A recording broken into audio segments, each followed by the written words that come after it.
1, 2. Tutulab turibdi, ishinde mineki 1, 2, 3 deb turibdi mine.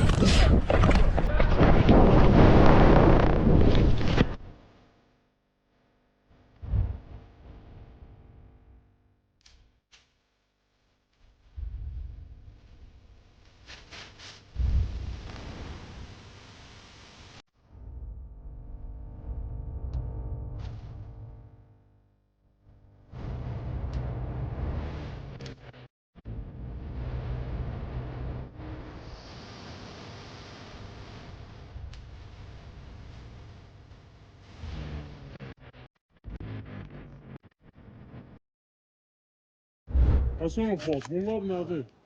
Çətənək oldu. Satana marifana. Nəysə deyil.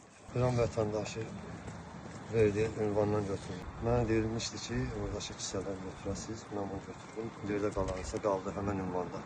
Bunu götürmüşdüm. Dedi ki, mən deyən onu ünvan edərsiniz.